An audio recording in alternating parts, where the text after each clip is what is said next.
Bueno, bienvenidos a todos nuevamente. Gracias por su paciencia. Sé que nuevamente comenzar a las 8:15, cambiar ese horario es difícil para uno de nosotros. Nosotros en nuestro hogar batallamos, tenemos 5 niños y es difícil que cooperen a veces en la mañana, ni hablar acerca de uno mismo, de que le cuesta levantarse a veces. Pero gracias por su esfuerzo, hermano, gracias por su paciencia con nosotros. Nuevamente este día, último minuto, los cambios se hicieron porque también nuestro hermano también no pudo estar con nosotros, Daniel Raymer. Pero gracias a Dios, cantamos y adoramos a Dios juntos. Y nuevamente les repito, desde la lectura bíblica, los cantos que cantamos, el tema que estamos cantando y meditando es en el amor de Dios. Es lindo pensar en el amor de Dios, ¿no? Es lindo pensar cómo Dios nos ama y ha demostrado su amor hacia nosotros. Y cómo lo demuestra día con día a través de su fidelidad hacia nosotros. Pero este sermón no es del amor de Dios en particular, se trata acerca del amor a Dios. ¿A qué me refiero con esto? ¿Qué de tu amor a Dios? ¿Amas a Dios? ¿Cómo lo amas? ¿Qué quieres decir tú cuando dices yo amo a Dios? El mundo le encanta hablar acerca del amor, ¿no es cierto? Eso lo ves en todos lados. En cada medio de comunicación existe este gran tema del amor. Está en la literatura, está en ensayos, está en libros, está en poemas, está en canciones, está en obras de teatro, está en películas, está en el arte. Les encanta hablar del amor. Y eso hace que el mundo piense que sabe de lo que está hablando cuando habla acerca de ese tema, cuando habla acerca del amor. Pero sabemos nosotros que eso no es así. ¿Quién define el amor? Bueno, aquel que es amor, cuya naturaleza es amor. Entonces, Él, que es Dios, es el único que puede definir para nosotros qué es amor. Tristemente, aún como creyentes, nosotros somos afectados en la manera en que pensamos acerca del amor. Muchas veces no nos damos cuenta qué tanto nos ha influenciado y aún influye la manera de pensar del mundo. Necesitamos que Jesús corrija nuestro pensamiento acerca de lo que es el amor a Dios. Esta mañana vamos a estar viendo de que el amar a Dios es un mandato.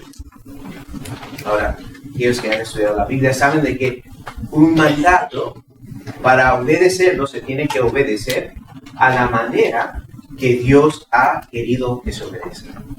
En otras palabras, si Dios da un mandato, no puedo decir, bueno, yo lo obedezco a mi manera. Esa no es obediencia. El que va a obedecer debe de obedecer como Dios ha diseñado. Pero no sé si está en el boletín, pero el tema de ahora es de que es el gran mandamiento más que un deber. Aunque vamos a aprender esta mañana acerca del gran mandato, y es un mandato, no una sugerencia. Es más que un deber. Es más que obedecer mecánicamente. Es más que llenar una lista y decir, ya hice esto, y hice esto, y hice lo otro. Amar a Dios es más que esto. Dicho de otra manera, puedes vivir como creyente, puedes afirmar la doctrina correcta y aún así no amar a Dios. Jesús nos va a mostrar qué significa amar a Dios. Ese pasaje quiero contestar 4 preguntas esenciales que que nos muestra qué es el amar a Dios. Vamos a dividir nuestro texto en 4 partes, pero antes de eso, veamos el texto. Marcos 12. Abran sus Biblias a Marcos 12.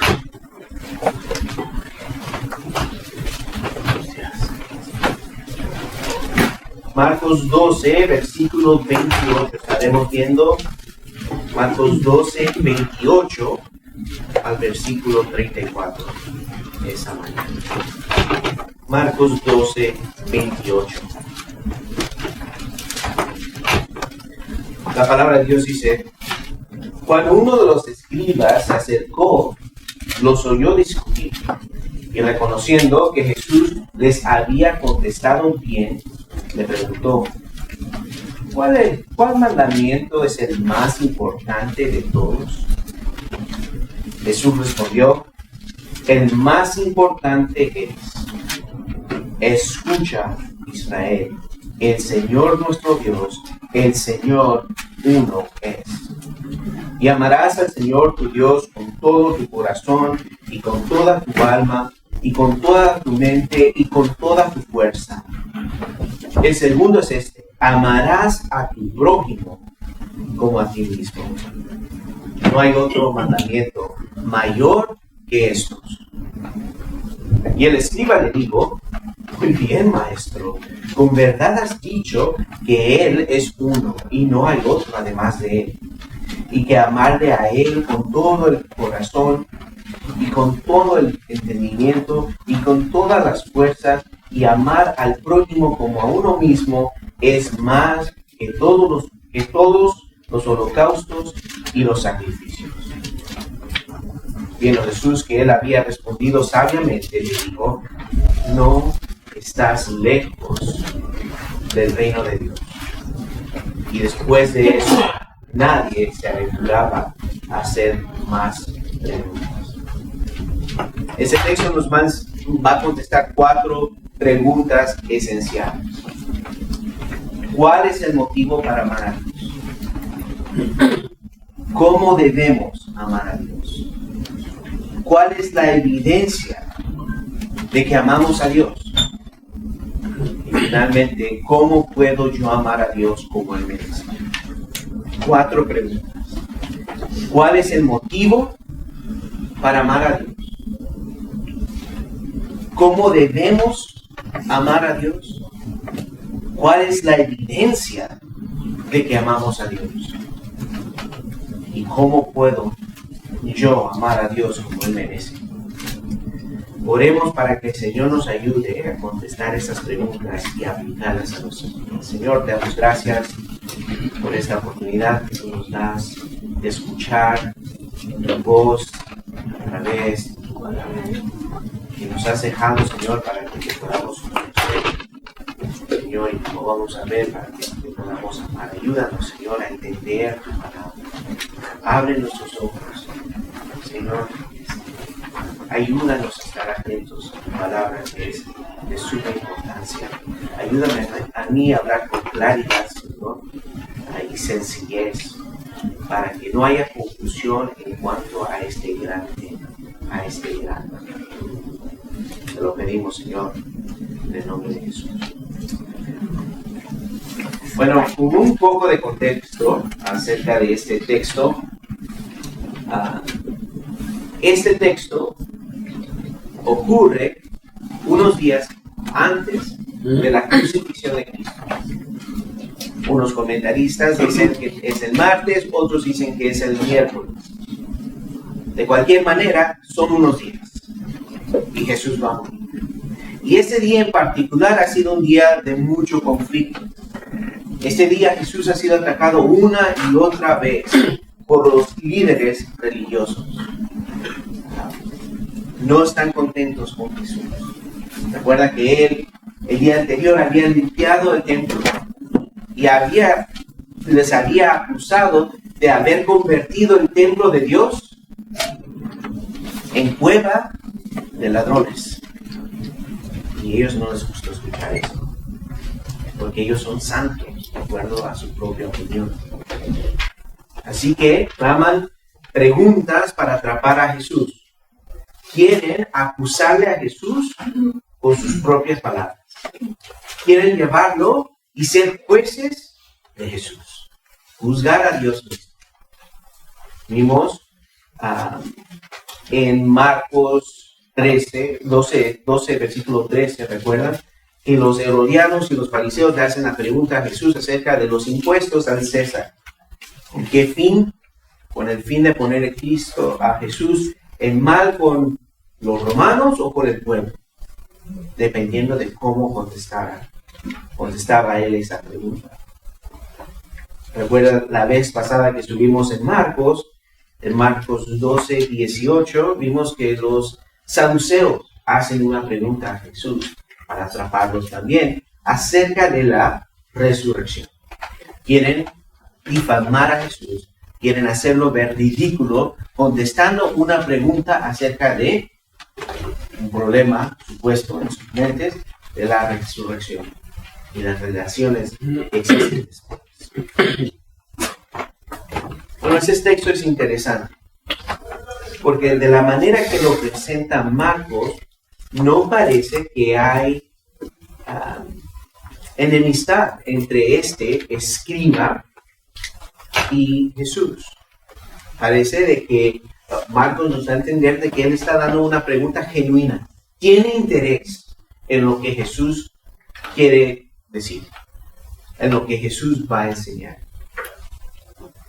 Pero si vamos al pasaje paralelo que está en Mateo, capítulo 22, vemos el trasfondo de esta pregunta.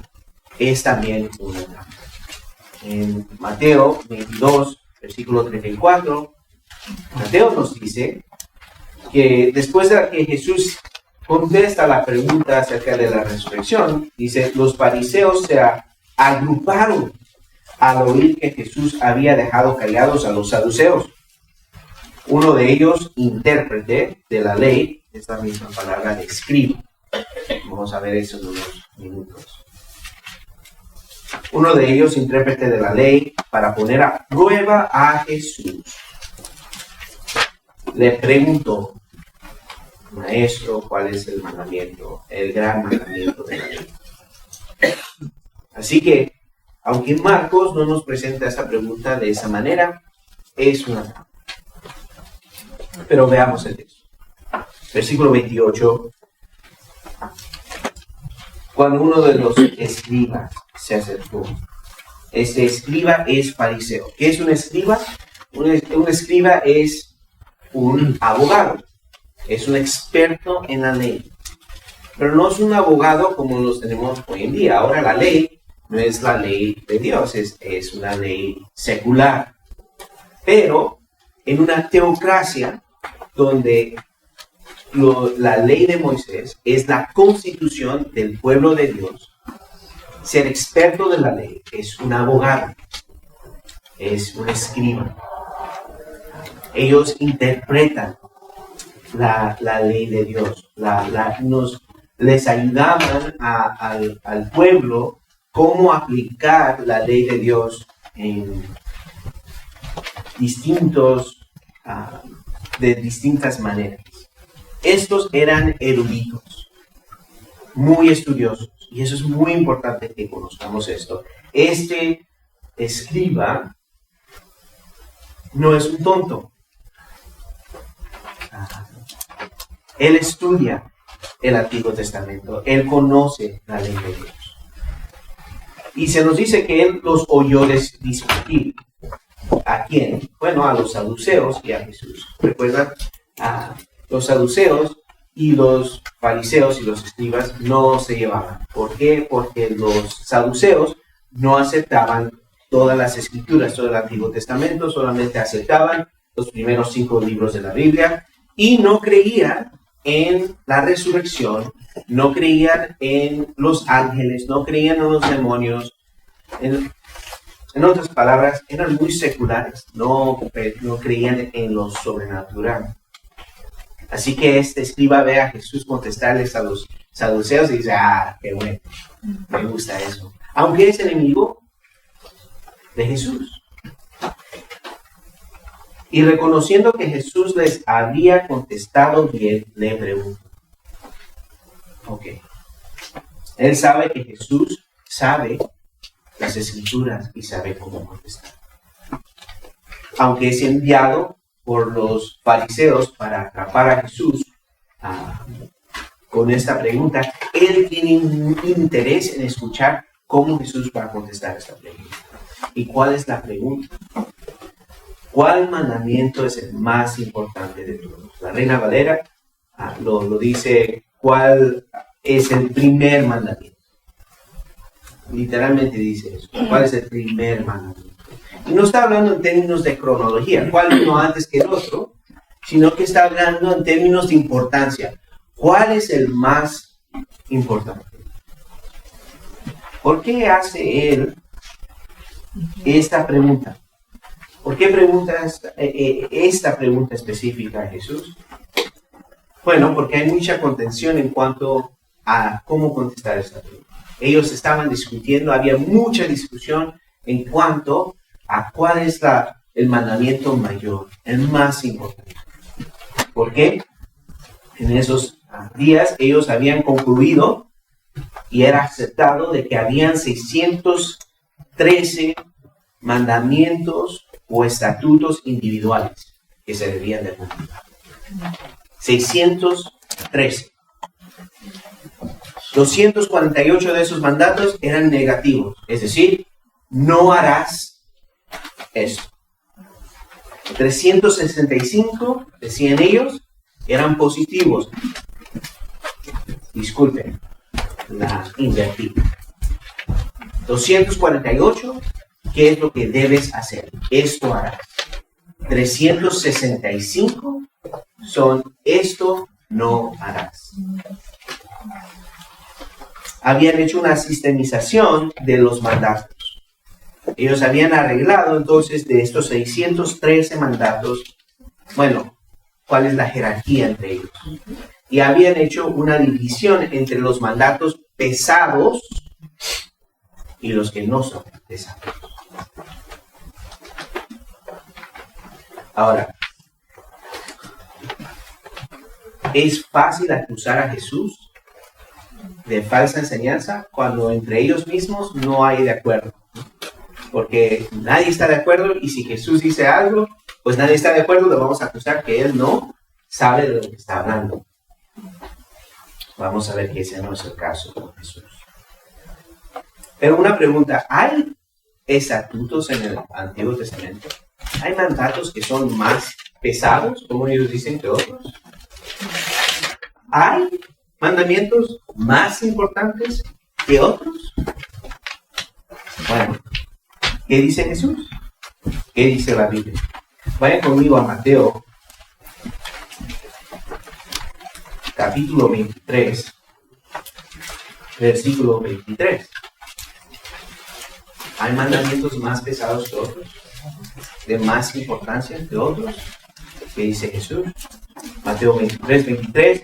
Hay de ustedes, escribas y fariseos, hipócritas, que pagan el diezmo de la menta, del anís y del comino, y han descuidado los preceptos más importantes de la ley: la justicia, la misericordia y la fidelidad. ¿Hay estatutos más pesados? Sí. Ellos estaban cuidando de diezmar la menta, ¿no?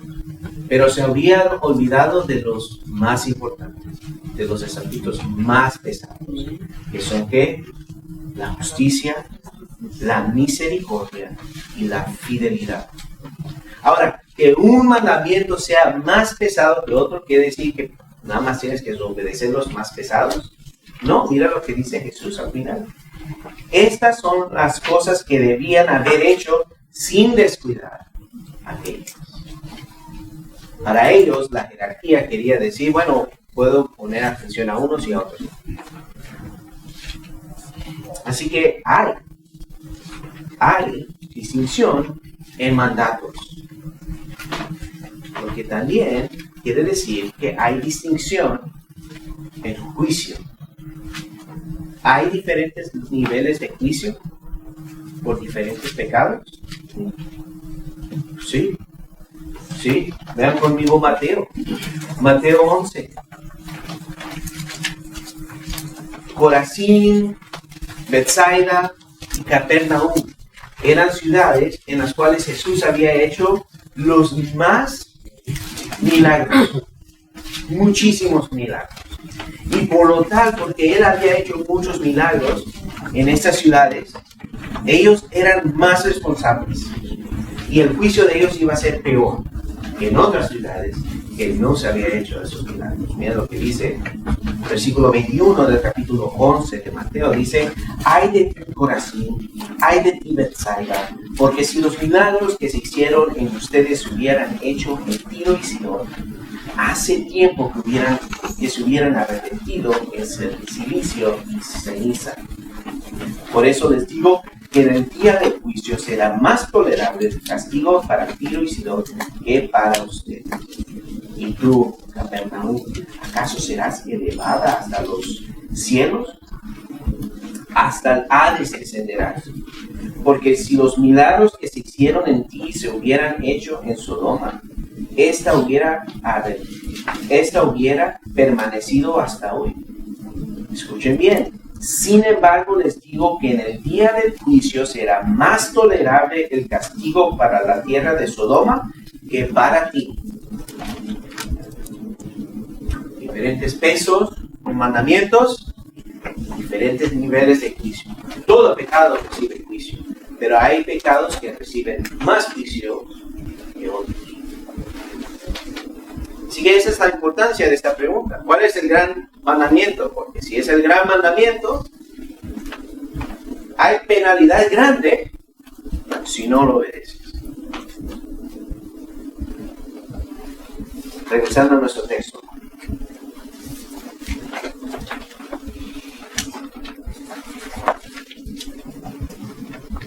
Vamos a ver esta pregunta más adelante, pero quiero que comiencen a pensar en esto.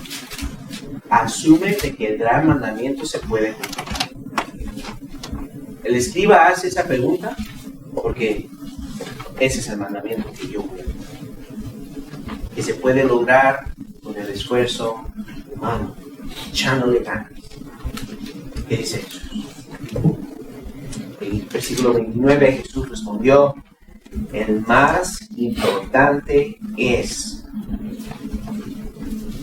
Jesús afirma de que hay un mandamiento que es más importante. ¿Cuál es? Escucha, Israel, el Señor nuestro Dios, el Señor uno es. Vamos a ver que Jesús contesta esta pregunta en 3 partes. Y la primera parte, Jesús cita Deuteronomio 6:4. Escucha, Israel. Eso se conoce como el Shema. Esa es la palabra escucha. La primera palabra hebrea es escucha, Shema.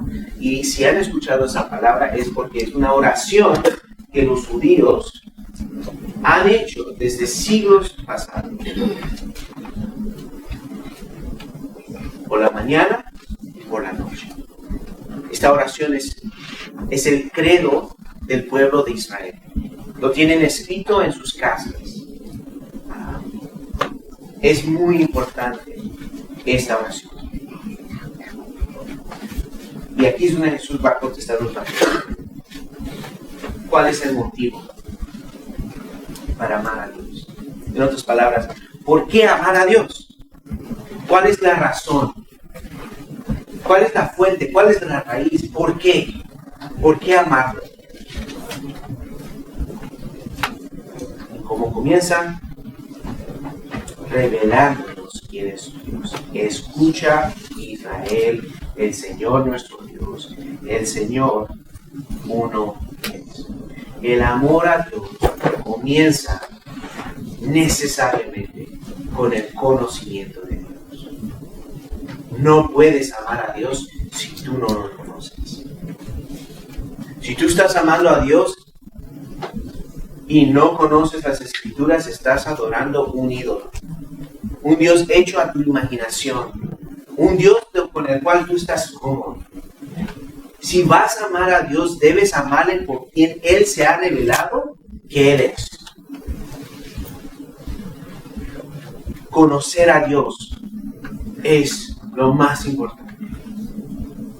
Él se ha revelado en su palabra. Nos ha dado esta Biblia, esta palabra, para que le conozcamos con el fin de amar.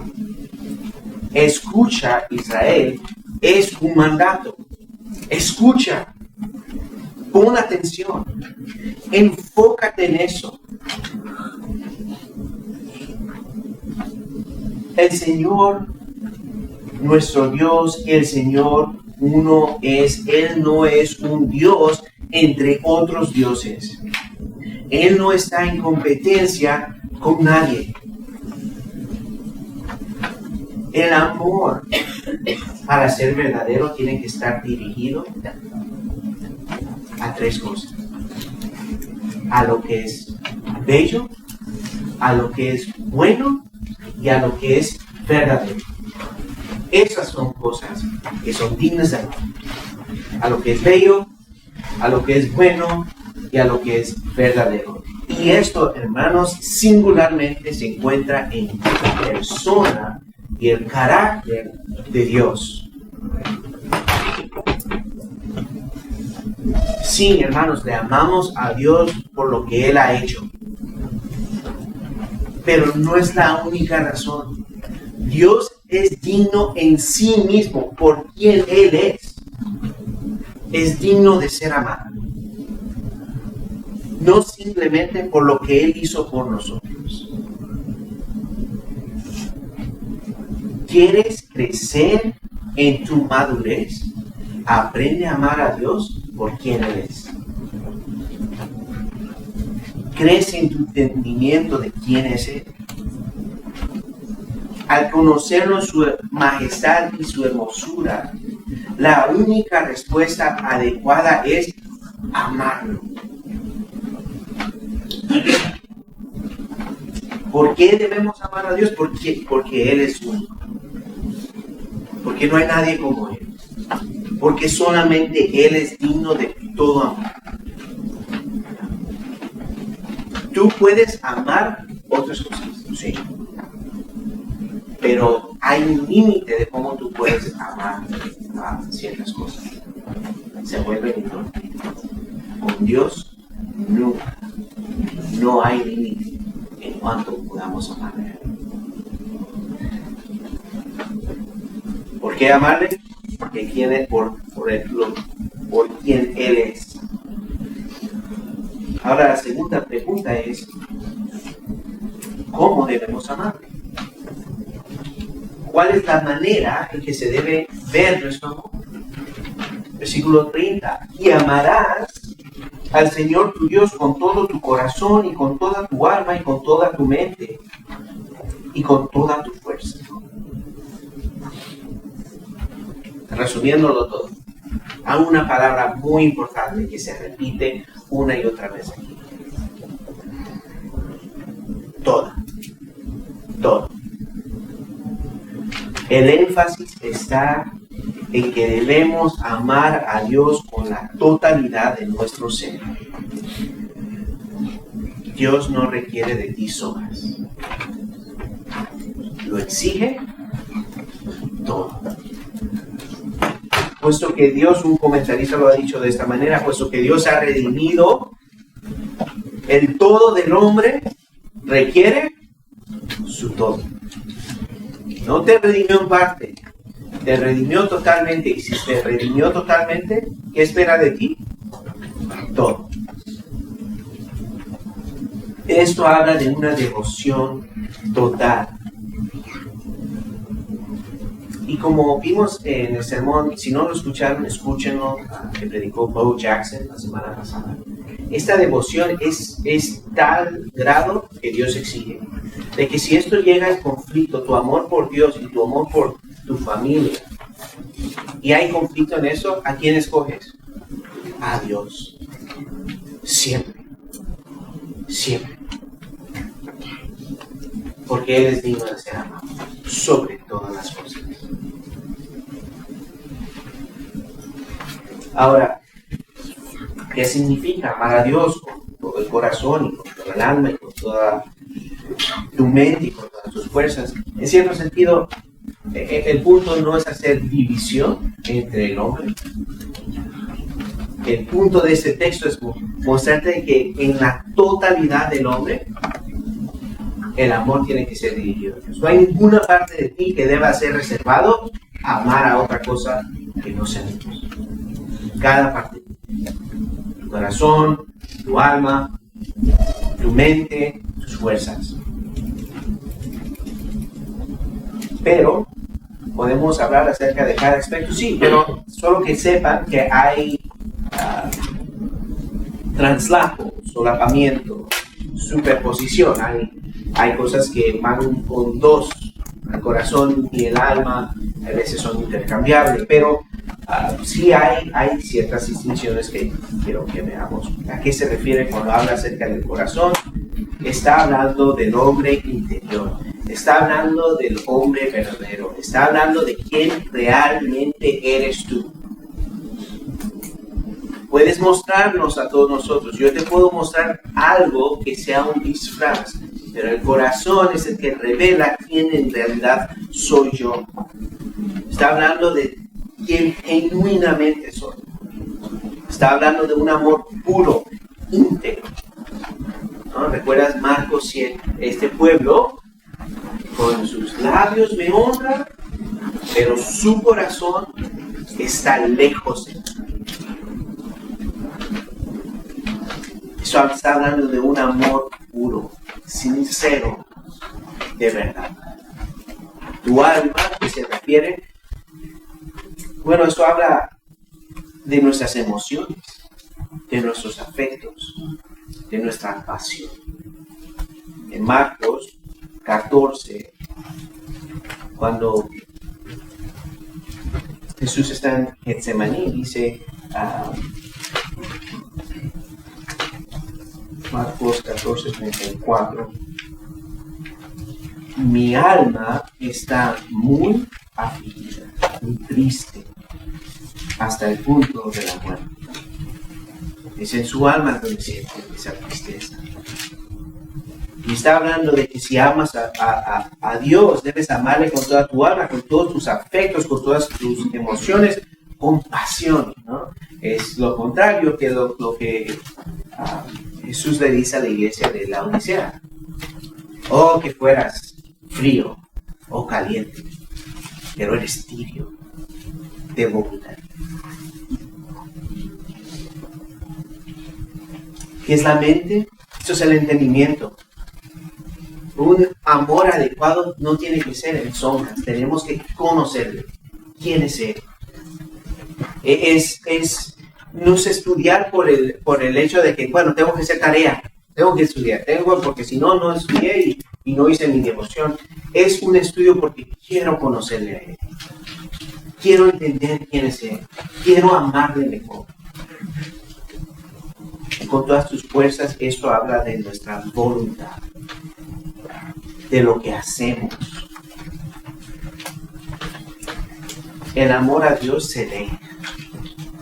Se ve por lo que tú haces. Quieres mostrar el amor de Dios. Quieres hacer algo. Si tienes niños, tú conoces eso. Expresan su amor. Quieren hacer algo. Sale mal, pero es que quieren hacer una demostración de que ellos te aman. Eso hace el amor. Hay un esfuerzo. Le amo. Y porque le amo, obedezco. No es que le obedezco simplemente para no meterme en problemas con Dios. Me desgasto por Él completamente. ¿En esto usas sus fuerzas? ¿En qué pasa tu mente todo el día? ¿Qué es lo que te cansa a ti? ¿Dónde estás usando tu energía? ¿Amas a Dios de esta manera? Porque Él no está pidiendo algunas de tus cosas. O muchas de tu mente. O la mayoría de tu corazón. Está pidiendo la totalidad. Todo. Todo. El escriba le pregunta a Jesús, bueno, ¿cuál es el más importante? Pero la respuesta de Jesús no termina aquí. Versículo 31. El segundo es este. Amarás a tu prójimo como a ti mismo. No hay otro mandamiento mayor que estos. Oye, él le preguntó cuál es el mayor. ¿Cuáles son los mayores? ¿Qué nos está enseñando aquí Jesús? Que entre el primero y el segundo, aunque hay distinción, no puede haber separación. Aunque hay distinción entre el amar a Dios y el amar al prójimo, no puedes separarlos. Es imposible. Y eso es lo que contesta nuestra tercera pregunta. ¿Cuál es la evidencia de que yo amo a Dios? Vayan conmigo a 1 de Juan 4.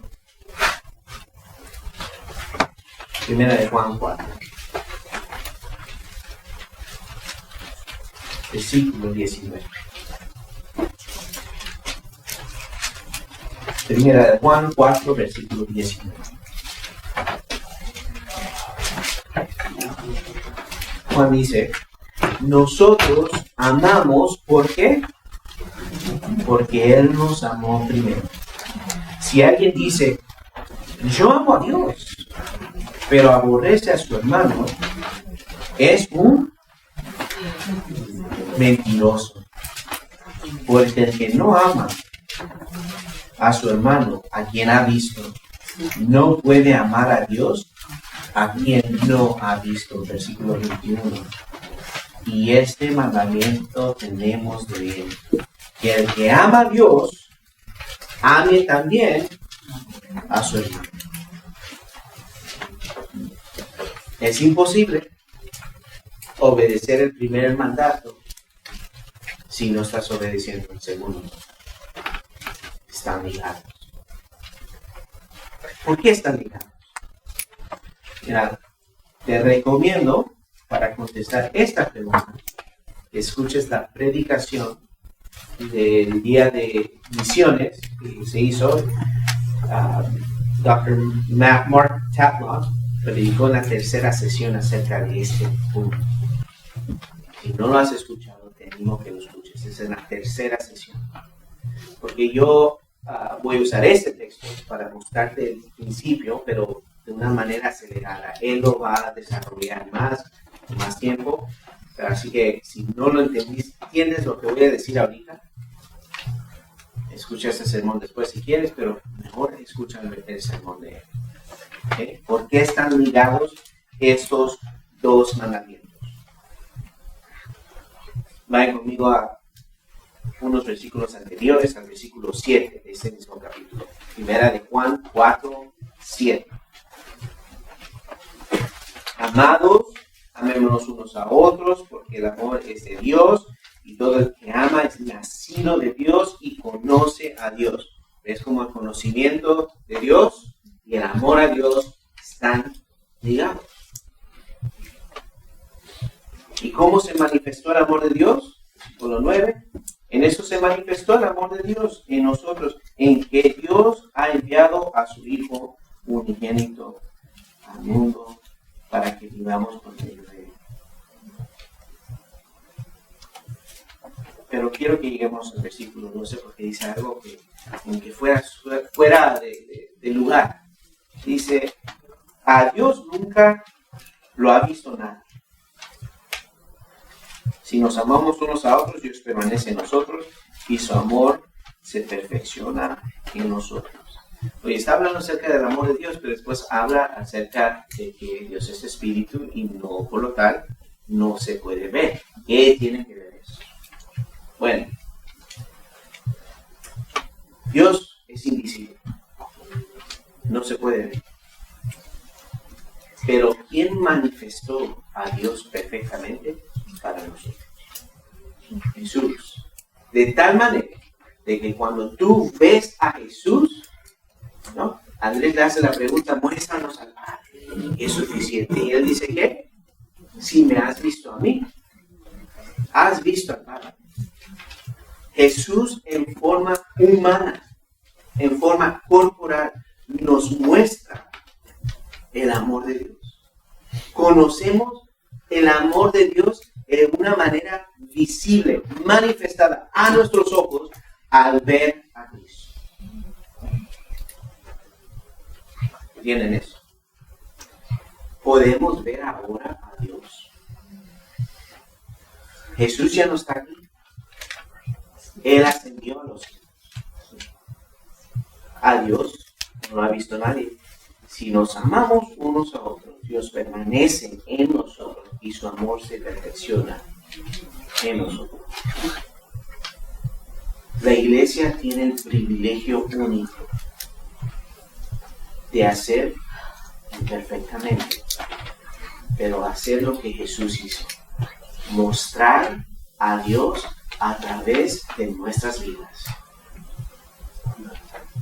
Nuestro amor manifiesta al mundo el amor de Dios.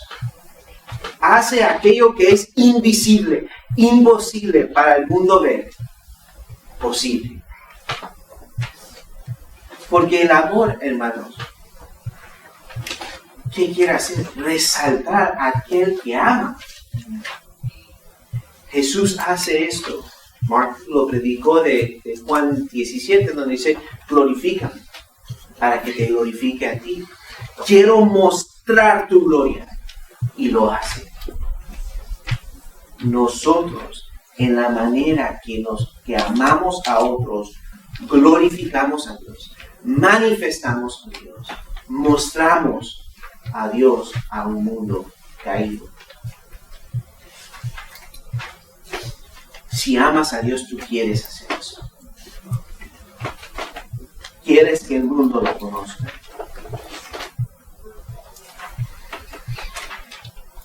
Bueno, esos son los mandatos. Amar a Dios, amar al prójimo. J.C. Rowell lo dice de esta manera, y cito, no debemos simplemente obedecer al uno y abstenerse de dañar al otro. En ambos casos debemos dar amor, el más fuerte de todos los afectos y el más completo. Hermanos, esto de mostrar amor es muy importante. Cumple toda la ley. Vayan conmigo a Romanos. Romanos 13.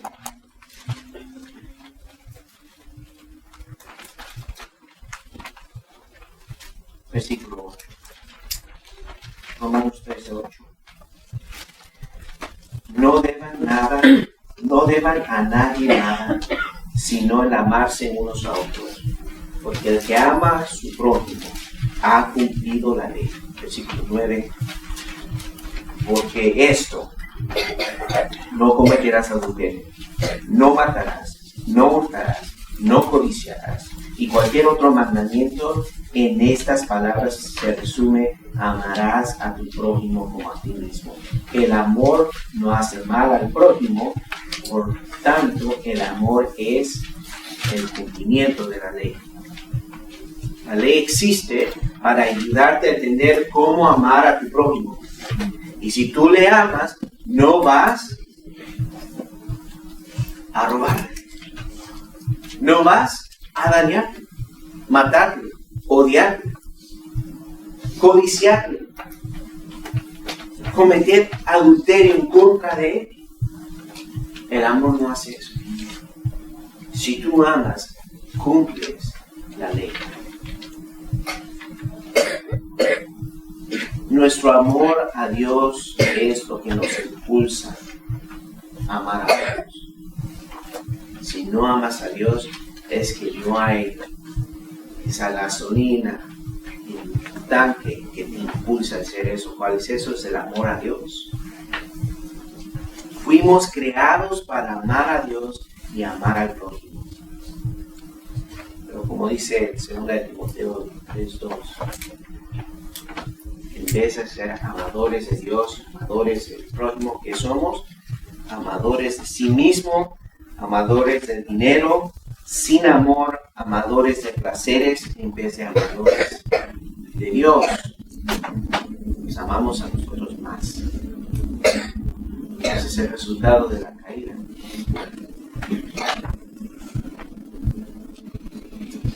Bueno, regresando a nuestro texto. ¿Cómo contesta el escriba en el versículo 32? Y el escriba le dijo: muy bien, maestro, con verdad has dicho que eres uno, no hay otro además de él, que amarle a él con todo el corazón, con todo el entendimiento y con todas las fuerzas, y amar al prójimo como a uno mismo es más que todos los holocaustos y sacrificios. El escriba entendió lo que Jesús dijo. Comprende el escriba lo que Jesús dice. Jesús es más, en la respuesta de Jesús, en el versículo 34, nos da a entender que eso es lo que Jesús piensa.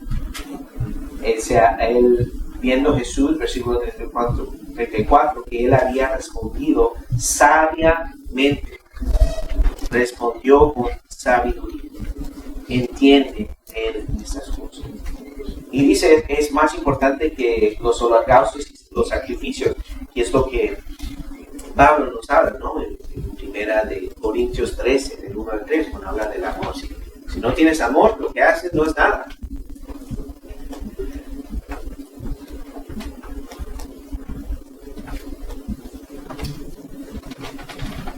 ¿Cómo podemos nosotros amar?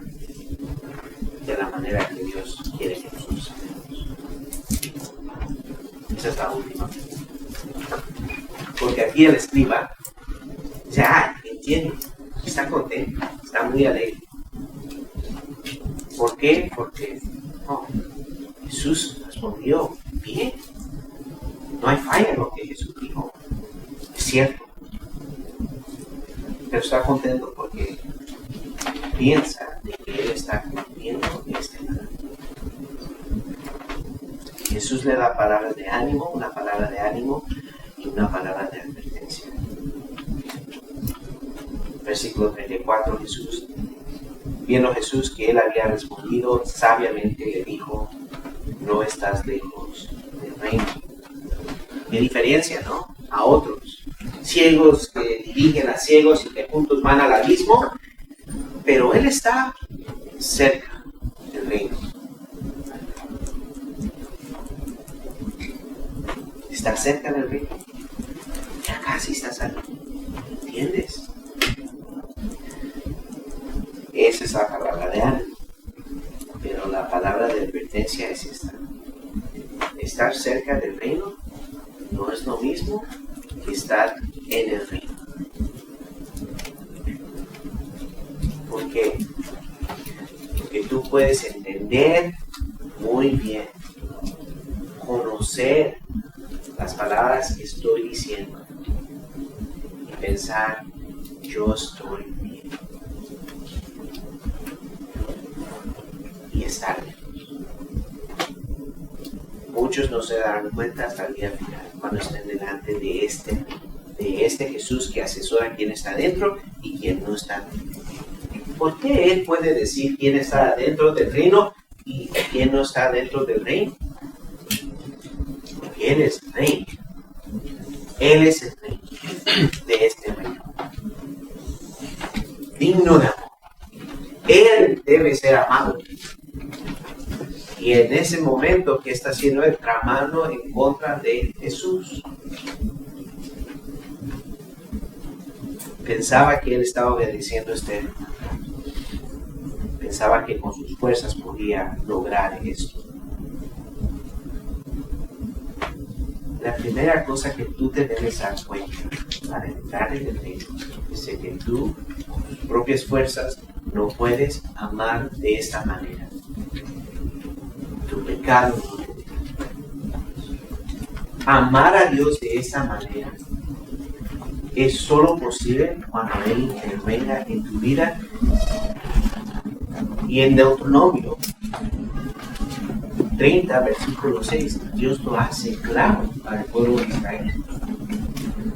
Les dice, Dios hablando a ellos, además el Señor tu Dios circuncidará tu corazón y el corazón de tus descendientes, para que ames al Señor tu Dios con todo tu corazón y con toda tu alma, a fin de que vivas. Dios requiere esto, pero para que tú le ames, tiene que circuncidar tu corazón. Él tiene que intervenir en tu vida. El amar a Dios es un acto de gracia que Dios nos permite hacer. Solamente a través de la obra de su Evangelio. Porque el único que obedeció este mandato perfectamente en sus propias fuerzas, en carne, fue Jesús. Y si vamos a amar a Dios, es porque Él nos ha amado primero. Amar a Dios y al prójimo es evidencia de una obra redentora que ha ocurrido en tu corazón. ¿Cómo tú respondes hacia Dios? Si lo amas o no lo amas, determina si estás o no estás en el reino. La siguiente vez que estemos en Marcos, porque va a hablar acerca de el Hijo de David y el Señor de David. Vamos a ver que Jesús está esperando de que ellos le amen a Él, le reconozcan a Él como el Mesías. Salmos 2 que habla acerca de este, es un salmo mesiánico, termina con estas palabras. En Salmo 2:12, honre al Hijo. La palabra ahí literalmente es besen, besar. Besen al Hijo para que no se enoje y perezcan en el camino, pues puede inflamarse de repente su vida. Cuán bienaventurados son todos los que en Él se refugian. ¿Qué es besar al Rey? ¿Te vas a besar al Rey? Besas sus pies, besas su anillo en forma de lealtad a Él. Es lo que Jesús merece. Aquellos que están con nosotros, que no han recibido al Señor como su Salvador, reconozcas que tú has ofendido a Dios. Mira, si hay grados de pecado y hay grados de juicio, da a entender de que si este es el más grande mandamiento, es el que va a llegar, posiblemente el más grande juicio.